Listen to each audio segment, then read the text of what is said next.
नमस्कार, सुजा से स्पेशल कार्यक्रम आपकी विधानसभा आपकी खबर में आप सभी का स्वागत है। मैं हूं आपके साथ निशा शर्मा। आइए आपकी विधानसभा की इस खास रिपोर्ट पर एक नजर डालते हैं। हरियाली अमावस्या के पावन अवसर पर ब्यावर में पर्यावरण संरक्षण को समर्पित एक पेड़ मां के नाम अभियान के तहत भव्य पौधारोपण कार्यक्रम आयोजित किया गया।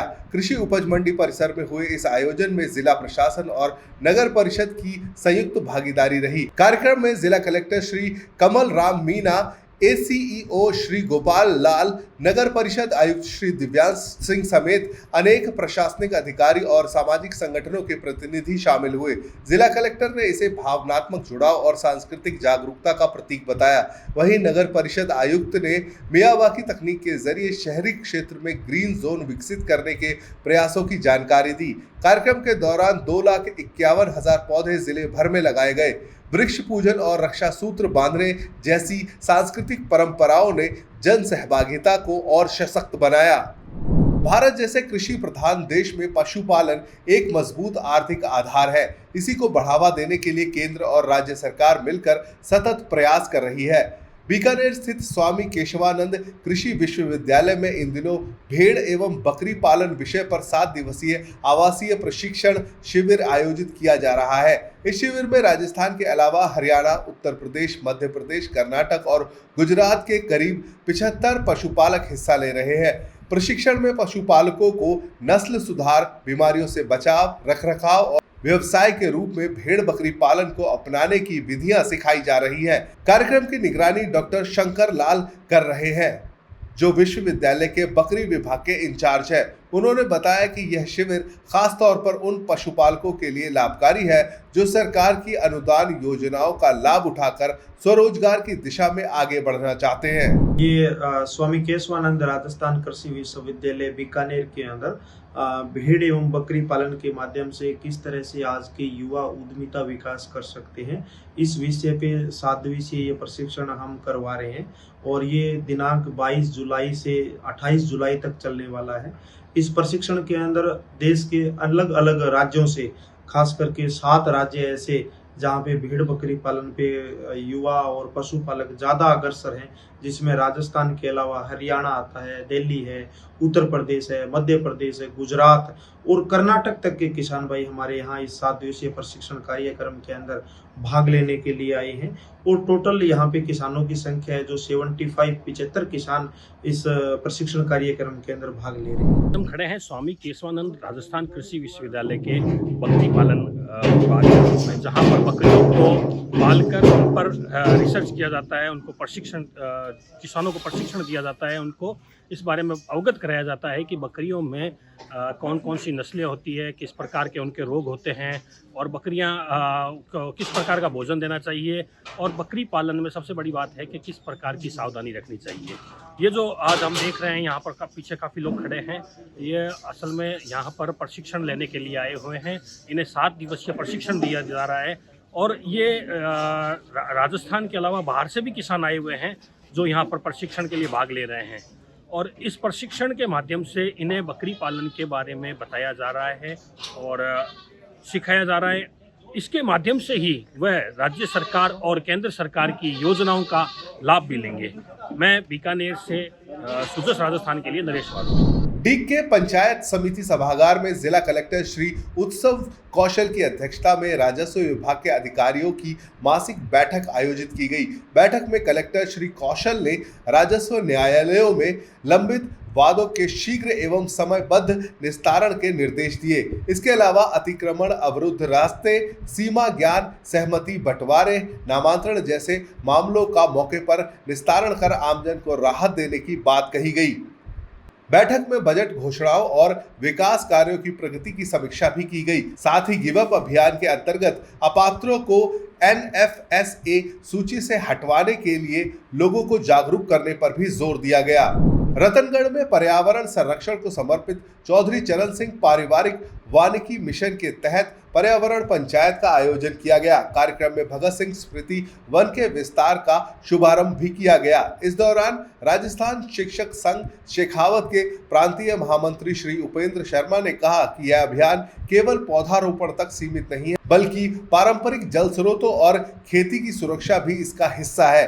इस अवसर पर वृक्ष मित्र सम्मान भी प्रदान किए गए और ग्रामीणों द्वारा सामूहिक रूप से सैकड़ों पौधे लगाए गए। जायल उपखंड कार्यालय में उपखंड अधिकारी श्री रजत की अध्यक्षता में हरियालो राजस्थान अभियान को लेकर एक अहम समीक्षा बैठक आयोजित की गई। इस ब्लॉक स्तरीय बैठक में उपखंड अधिकारी ने सभी विभागों को 27 जुलाई को हरियाली तीज के अवसर पर विशेष पौधारोपण कार्यक्रम आयोजित करने के निर्देश दिए। उन्होंने कहा कि इस अभियान को जन आंदोलन के रूप में सफल बनाने के लिए सभी विभागों की सक्रिय भागीदारी होना जरूरी है। बैठक में अधिकारी ने सभी को अपनी फ्लैगशिप योजनाओं को प्रभावी ढंग से धरातल पर लागू करने और अंतिम व्यक्ति तक लाभ पहुंचाने की अपील की। उन्होंने कर्तव्य निष्ठा, समय पालन और आपसी समन्वय के साथ कार्य करने की सलाह भी दी। बैठक में सभी विभागीय अधिकारियों ने अपनी अपनी प्रगति रिपोर्ट प्रस्तुत की और अभियान को सफल बनाने का संकल्प लिया। राजस्थान सरकार शिक्षा के क्षेत्र में लगातार नवाचार कर रही है। सीएम श्री भजन लाल शर्मा और श्री मदन दिलावर के कुशल नेतृत्व में सरकारी स्कूलों में छात्रों की नियमित उपस्थिति सुनिश्चित करने के लिए शाला दर्पण शिक्षक ऐप शुरू किया गया है। इस ऐप के माध्यम से शिक्षक और अभिभावक विद्यार्थियों की उपस्थिति पर लगातार संपर्क में रहेंगे। अनुपस्थित छात्रों की जानकारी तुरंत अभिभावकों तक पहुंचाई जा सकेगी, जिससे बिना अनुमति छुट्टियां लेने की प्रवृत्ति कम होगी। इस कदम से शिक्षा में सुधार और विद्यार्थियों की प्रगति पर बेहतर निगरानी संभव होगी। संगरिया विधानसभा क्षेत्र के टिब्बी कस्बे में राजकीय महात्मा गांधी अंग्रेजी माध्यम विद्यालय में इस ऐप का सफल संचालन हो रहा है। अभिभावकों ने मुख्यमंत्री और शिक्षा मंत्री का इस पहल के लिए आभार व्यक्त किया है। मैं हूं प्रभुराम, आप देख रहे हैं सूरज समाचार। इस वक्त हम मौजूद हैं टिब्बी के महात्मा गांधी गवर्नमेंट स्कूल में और यहाँ पर जो प्रदेश के मुख्यमंत्री श्री भजन लाल शर्मा हैं, उनके नेतृत्व में स्कूलों में एक नवाचार किया गया है। उपस्थिति जो ऐप के माध्यम से होती है, शिक्षक ऐप शुरू किया गया है। इसको लेकर हम बातचीत करने के लिए यहाँ पे पहुँचे हैं। हमारे साथ स्कूल के प्रिंसिपल हैं, टीचर्स हैं और कुछ अभिभावक हैं, स्टूडेंट्स हैं। उनसे हम पूरी बातचीत करने की कोशिश करेंगे। सर, आपका सूरज समाचार में स्वागत है। इसमें क्या सिस्टम है सर, कैसे चलता है? Mahatma Gandhi government school English medium Tibbi principal myself, विभागीय आदेशानुसार या माननीय मुख्यमंत्री महोदय एवं शिक्षा मंत्री महोदय के आदेशानुसार सभी विद्यालयों में एक नवाचार किया गया है। जो Mahatma Gandhi government English medium school है, उनमें पायलट प्रोजेक्ट के रूप में जो शाला दर्पण शिक्षक ऐप है, उसको फरवरी माह से ही लॉन्च कर दिया गया था। तब से महात्मा गांधी गवर्नमेंट इंग्लिश मीडियम स्कूलों में शिक्षक ऐप के माध्यम से प्रति जो क्लास है उनकी ऑनलाइन अटेंडेंस ली जाती है। इस शिक्षक ऐप के अंदर एक तो ऑनलाइन अटेंडेंस का आइकन है, दूसरा विद्यार्थी आकलन, तीसरा इसमें शालेय स्वास्थ्य जो परीक्षण वो कर सकते हैं, चौथा इसके अंदर ORF यानी ओरल रीडिंग फ्लुएंसी का आइकन भी दिया गया है। तो एक ऐसा ऐप है जिसमें जो टीचर है वो सभी प्रकार की जो सूचनाएं हैं इसके ऊपर अपडेट कर सकता है और ऑनलाइन अटेंडेंस के माध्यम से सभी बच्चों की उपस्थिति फर्स्ट पीरियड में ही हम लेते हैं। उसके बाद जो भी बच्चा एब्सेंट होता है उसकी सूचना तुरंत उसके पेरेंट्स को दी जाती है, ताकि पेरेंट्स भी जागृत रहे, सचेत रहे अपने बच्चों की पढ़ाई से संबंधित। ये बहुत ही शानदार ऐप है और इसमें सभी टीचर्स के माध्यम से सभी जो प्रविष्टियाँ वो अपडेट की जाती है। Thank you, that's all. हमारे साथ यहाँ पे शिक्षक भी हैं, क्लास टीचर हैं, उनसे भी हम बातचीत करने की कोशिश करेंगे कि किस तरह से इसमें जो उपस्थिति लगाई जाती है और इसमें सरकार का क्या मकसद है। Sir, my self Kamal Kumar, I am lecturer of political science, class teacher of 11th। मैं बताना चाहूँगा कि पिछले कुछ दिनों से शिक्षक ऐप जो कंटिन्यू लगातार चल रही है, ये बिल्कुल टाइम सेविंग एक ऐप है। इसमें जस्ट हमें 1 मिनट से भी कम समय लगता है बच्चों की अटेंडेंस लेने में, और जो बच्चा एब्सेंट होता है वो तुरंत नज़र के सामने आ जाता है और उस बच्चे की सूचना तुरंत उसके पेरेंट्स को दी जाती है। मैं कहना चाहूँगा कि ये ऐप ऐसी ऐप है जिसके अंदर हम कह सकते हैं कि बच्चों की सभी एक्टिविटी को हम नोट कर सकते हैं। लाइक हमें कह सकते हैं कि बच्चों की जो एब्सेंट है, जो मंथली एब्सेंट है, जो 75% से कम बच्चे रहते हैं, उनको सूचना मंथली दी जाती है। जो बच्चे एब्सेंट रहते हैं उनकी रिपोर्ट हम तुरंत निकाल सकते हैं ताकि हम उनको समय समय पर सूचित कर सकें, और साथ में बच्चे हैं वो लगातार स्कूल के अंदर प्रेजेंट हो सकें। धन्यवाद। तो हमारे साथ कुछ स्टूडेंट्स के अभिभावक भी हैं, उनसे भी हम बातचीत करने की कोशिश करेंगे। सरकार ने जो इसमें नवाचार किया है, ऐप जो शुरू किया है उपस्थिति का, इसके बारे में। हाँ जी सर। मैं अशोक तिवारी, यहीं लोकल टीवी से। तो ये सरकार ने बड़ी अच्छी योजना लागू की है। इससे हमें तुरंत पता लग जाता है कि हमारा बच्चा स्कूल में प्रेजेंट है कि नहीं है, और इनके द्वारा जो एक्टिविटी की जाती है स्कूल के द्वारा, उसको भी हमें समय समय पर सूचना मिल जाती है। मैं मुख्यमंत्री जी का धन्यवाद देना चाहूँगा। इस तरह की योजनाएं बहुत अच्छी, हमारे लिए बहुत ही अच्छी है। और भी अभिभावक है हमारे साथ, उनसे भी हम पूछेंगे। मेरा नाम जी इकबाल संधू टिब्बी ਪਿੰਡ ਤੋਂ।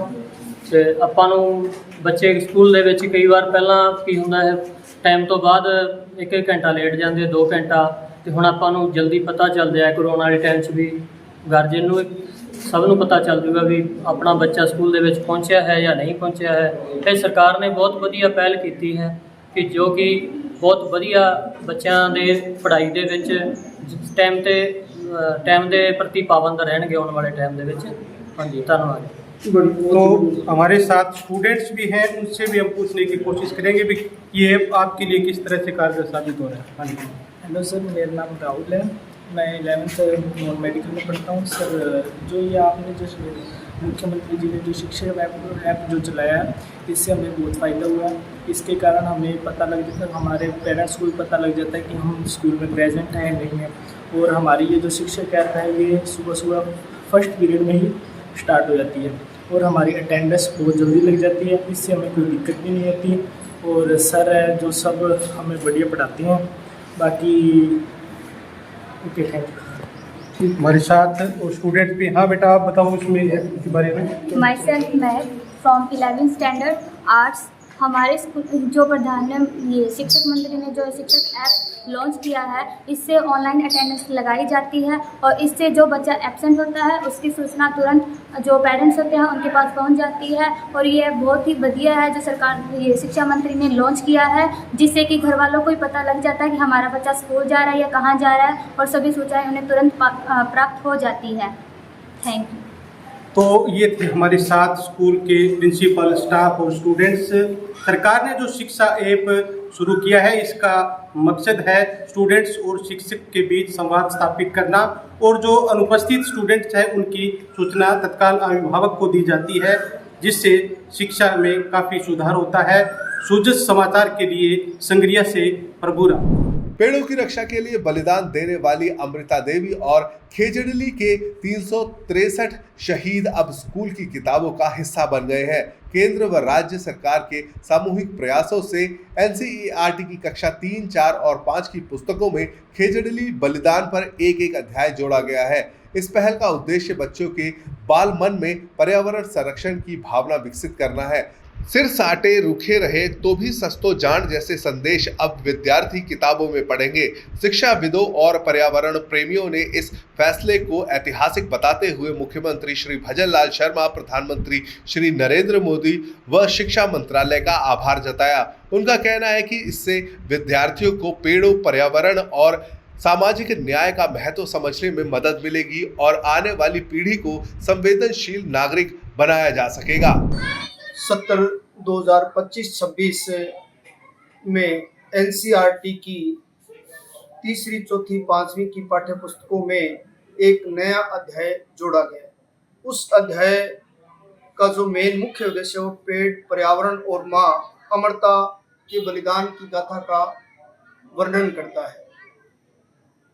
इस पुस्तकों के माध्यम से स्कूली शिक्षा में पर्यावरण संरक्षण और पेड़ों की रक्षा की शिक्षा देने वाले अध्याय शामिल किए गए हैं। खेजड़ली आंदोलन और पेड़ों के महत्व को पढ़ना बच्चों के अंतर्मन पर इसका प्रभाव पड़ेगा। इन NCERT की बुक्स के माध्यम से 4 पहलुओं के ऊपर फोकस डाला गया है, जिसमें पहला है खेजड़ली आंदोलन, जिसमें अमरता देवी जी के बलिदान की गाथा का वर्णन किया गया है और 363 लोगों ने पेड़ों को बचाने के लिए, पेड़ों के संरक्षण के लिए अपनी जान दी थी। 295 वर्ष पहले कि ये खेजड़ली के खिलाने की घटना है, जो आज भारत सरकार ने हमारे कक्षा NCERT के पाठ्यक्रम में कक्षा 3, 4 और 5 के पाठ्यक्रम में इसको सम्मिलित किया। बड़े ही हर्ष का विषय है कि केंद्र एवं राज्य सरकार द्वारा NCERT की पाठ्य पुस्तकों के अंदर कक्षा 3, 4 और 5 में खेजड़ली के 363 शहीद हुए पर्यावरण प्रेमियों की गाथा मां अमृता देवी के नेतृत्व में घटी इस घटना का उल्लेख कर और एक पाठ के रूप में इसको पढ़ाया जाने लगा है। मैं इस संबंध में केंद्र और राज्य सरकार का आभार प्रकट करता हूं। सीकर जिले के श्री माधोपुर विधानसभा क्षेत्र में स्थित हासपुर गांव की श्री राम गौ नंदीशाला ने पेड़ों के संरक्षण को लेकर एक बेहद अनोखी और प्रेरणादायक पहल की है। सावन के पावन महीने में जहां पौधारोपण पर जोर दिया जा रहा है, वहीं इस गौशाला ने पहले से लगे पेड़ों की जड़ों को सुरक्षित रखने का बीड़ा उठाया है। इस अभियान में बारिश के कारण पेड़ों की जड़ों में उगी घास को ट्रैक्टर से साफ कर सड़न और दीमक से बचाव किया गया। इस पहल का उद्देश्य केवल पेड़ों को बचाना नहीं, बल्कि समाज को ये संदेश देना है कि पेड़ लगाना जितना जरूरी है, उनकी देखभाल उससे कहीं ज्यादा जिम्मेदारी है। सीकर जिले के फतेहपुर शिखावाटी में पशुपालन को वैज्ञानिक दृष्टिकोण से जोड़ते हुए 3 दिवसीय प्रशिक्षण शिविर का सफल समापन हुआ। यह शिविर भेड़ प्रजनन फार्म पर आयोजित किया गया, जिसमें 3 महिलाओं समेत कुल 30 पशुपालकों ने हिस्सा लिया। शिविर के दौरान विशेषज्ञों ने पशुओं की उन्नत नस्लों, रोगों की रोकथाम, कृषि वानिकी, फलदार पौधों की बागवानी और कम लागत में अधिक उत्पादन जैसे विषयों पर जानकारी दी। साथ ही बैंक ऋण प्रक्रिया की विस्तृत जानकारी भी दी गई, जिससे पशुपालक सरकारी योजनाओं का लाभ उठा सके।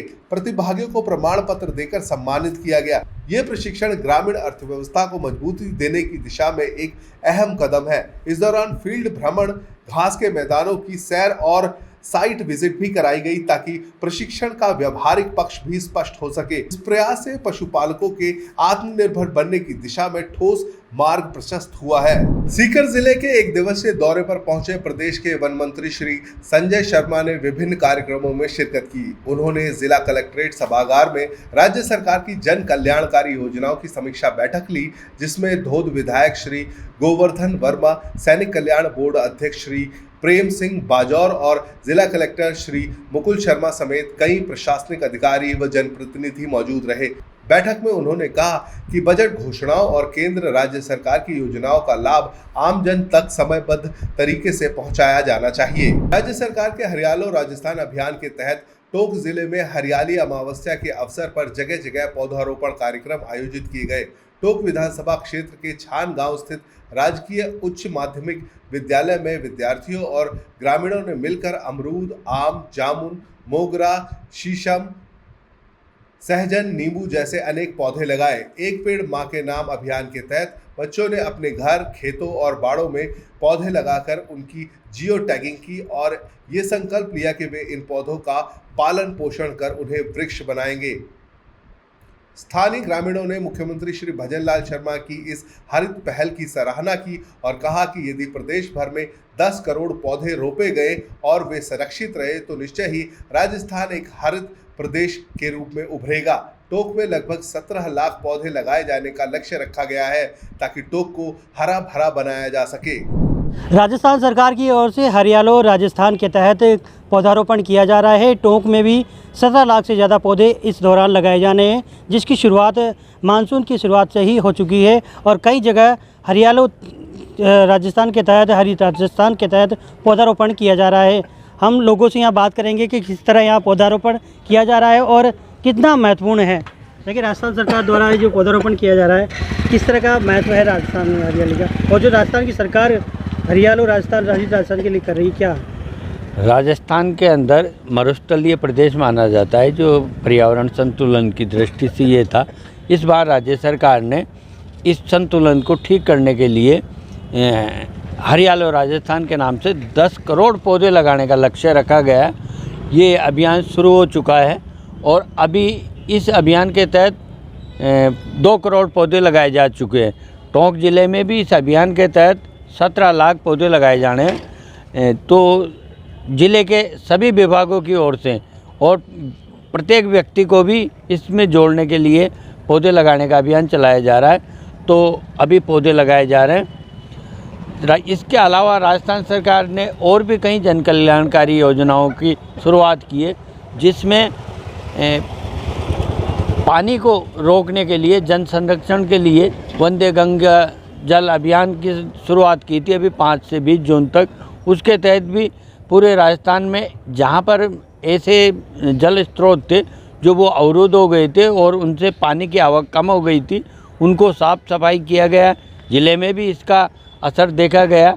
इसमें जनप्रतिनिधि और आम लोग भी जुड़े और कहीं ऐसे जल स्रोतों का सौंदर्यीकरण और उसमें जल संरक्षण की दृष्टि से कार्य किया गया। पौधारोपण के बाद किस तरह की जो चीज़ यहाँ देखने को मिलेगी, किस तरह का उदाहरण हो पाएगा यहाँ पर? पौधारोपण और हरियाली राजस्थान के तहत यदि जो सरकार का लक्ष्य है उसके हिसाब से पौधे लग जाते हैं और उनको हम जीवित रख पाएंगे तो एक तरीके से ये काफ़ी अच्छा ये रहेगा और आम जन के लिए भी, क्योंकि पेड़ है तो जीवन है, ऑक्सीजन इसी से मिलती है, तो ये एक अच्छी सुखद स्थिति होगी। राजस्थान सरकार द्वारा जो पौधे लगाए जा रहे हैं उसके लेकर हम और भी बात करेंगे। नाम बता दीजिए अपना। मेरा नाम डॉक्टर राजकुमार करनानी, मैं पत्रकारिता के क्षेत्र से आता हूँ। देखिए, जो पौधारोपण किया जा रहा है उसको लेकर क्या कहेंगे, राजस्थान की किस तरह की पहल है? राजस्थान सरकार की ये अनूठी पहल है और इसमें जन सहभागिता अति आवश्यक चीज़ है। इन्होंने अभी जो टोंक जिला राजस्थान का पिछड़ा जिला कहलाया जाता है, उसमें ये 17 लाख का जो टारगेट दिया है और सभी विभाग के अधिकारी, विभाग के कर्मचारी, विभाग का से संबंधित जुड़े हुए लोग जो वृक्षारोपण के कार्यक्रम में लगे हुए हैं और ये प्रतिदिन पौधे लगाने का जो काम कर रहे हैं। और इस मानसून सत्र प्रारंभ होने के साथ ही जो चला है, ये तय है कि कौन कहता है कि आसमान में सुराग नहीं हो सकता, एक पत्थर तो तबीयत से उछालो यारों। अगर जनता ने चाह लिया, जनता की सहभागिता हो गई और प्रशासन और सरकार दोनों का सहयोग मिल रहा है, तो ये तय है कि पौधे न केवल पौधे लगेंगे ही सही, बल्कि उनका उचित रखरखाव भी होगा और उनका सही मार्गदर्शन में वो जो पेड़ पौधे हैं वो फलेंगे फूलेंगे। और पेड़ पौधे जो ये फलेंगे फूलेंगे तो निवाय इसका टोंक जिले का एक बार फिर कायाकल्प होगा, हरियाली होगी। हरियाला राजस्थान नहीं, हमारा हरियाला टोंक भी होगा। मैं इसका एक उदाहरण बताता हूँ आपको कि हम जिस कलेक्ट्री परिसर में अभी मौजूद हैं और जहाँ न्यायिक परिसर है, यहाँ शरीय भूमि थी, यहाँ को भी पेड़ पौधे लगते नहीं थे। लेकिन यहाँ एक न्यायाधीश महोदय आए थे, SS कोठेरी साहब। उन्होंने एक संकल्प लिया कि इस कोर्ट परिसर को मैं संपूर्ण रूप से हरियाला करूँगा और उन्होंने कृषि विभाग वालों को बुलाया और कृषि विभाग के माध्यम से जब वो कार्यक्रम चालू हुआ तो आज अदालत परिसर पूरा हरियाला हो रहा है। पूरे हरियाला पेड़ पौधे लग चुके हैं वहाँ पे, क्योंकि उन्होंने एक संकल्प लिया था। इसी संकल्प को बढ़ाने के लिए सरकार को और चाहिए कि अधिकारियों पर इनकी जन सहभागिता के साथ जनता को और ज़्यादा जोड़े। जनता अगर जुड़ेगी तो एक बार फिर उपलब्धि होगी। ये जनहित के काम और इस जनहित के काम में एक भूचाल आना चाहिए। एक यूँ मान के चलिए कि एक लोगों में एक जज्बा होना चाहिए और उस जज्बे के स्थितियाँ बननी चाहिए, तो वो अभियान बड़े सफल होते हैं।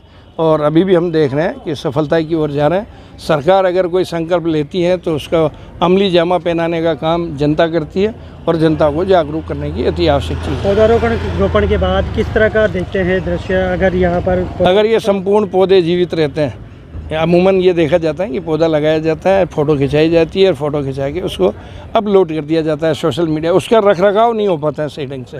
अगर ये सही ढंग से रखरखाव हुआ, सरकार जिस तरह से अवेयरनेस कर रही है, जिस तरह से जागरूकता पैदा कर रही है कि पौधे लगाओ, और उन पौधों को अगर 100 में से 10 भी बचते हैं तो ये तय मान के चलना है कि इसका कायाकल्प होना तय है। राजस्थान का पिछड़ा जिला है टोंक, और टोंक हरियाला अगर टोंक होता है तो ये सबके लिए खुशी की बात है। जनता को भी जागरूक होना चाहिए और मैं आह्वान करना चाहूँगा आवाम से कि इसमें जागरूकता करें और इसमें अपने अभियान में सहयोग दें।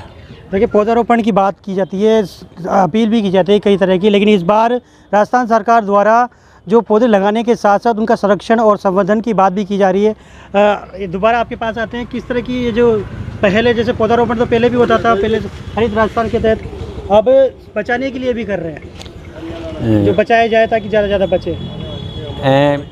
हमारे वेदों में, संस्कृति में ये कहा है कि वृक्ष कभी न फल सके, नदी न संचय नीर, परमारथ के कारणे साधु धरा शरीर। ये जो पेड़ है ये जो हम लगाते हैं वो कभी भी उसका फल निकालता है। ये आम जन के लिए ही काम में आता है। ऐसे नदी है तो नदी का पानी भी बहता हुआ है, वो कभी उसको पानी नहीं पीती, लेकिन वो आम जन के लिए है।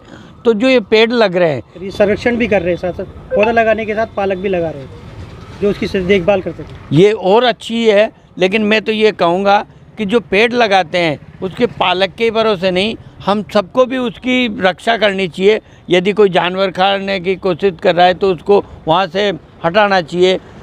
प्रयास हो कि उसकी मेड़बंदी हो जाए, उसकी बाड़बंदी कर दी जाए तो पौधे बचेंगे।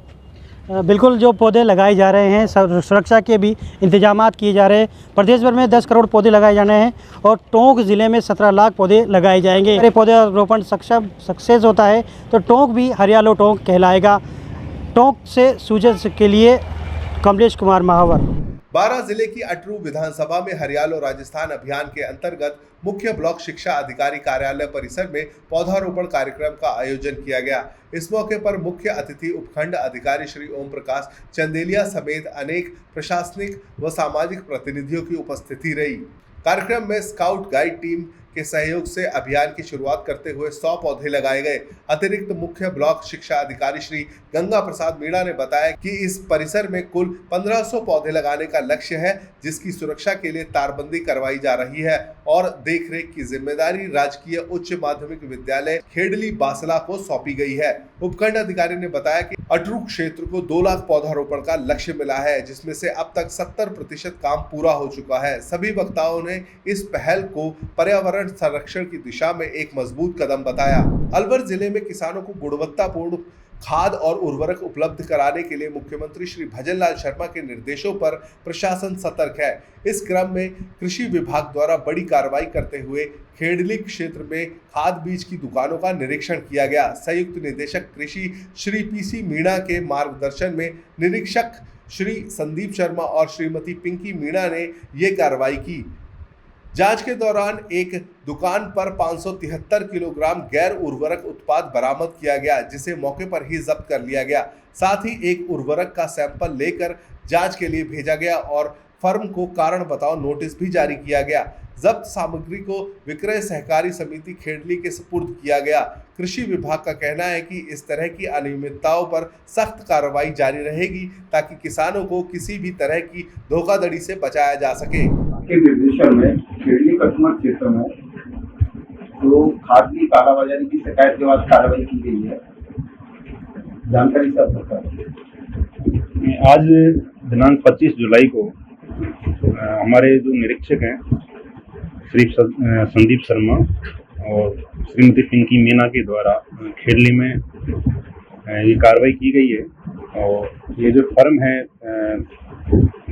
इसके ऊपर हमने पाया गया कि इसके यहाँ पर जो अदर देन जो फर्टिलाइजर है, मतलब जो फर्टिलाइजर की श्रेणी में नहीं है, ऐसे प्रोडक्ट किसानों को बेचान करने की हमको शिकायत मिली थी और लगभग 573 किलोग्राम मात्रा को हमने जब्त किया है हमारे निरीक्षकों के द्वारा, जिसको राजसात करने के लिए कार्रवाई की जा रही है। तो सुजय स्पेशल कार्यक्रम आपकी विधानसभा आपकी खबर में आज के लिए इतना ही। फिर आप सभी से मुलाकात होगी नई खबर नई जानकारियों के साथ। तब तक के लिए मुझे दीजिए इजाजत। नमस्कार।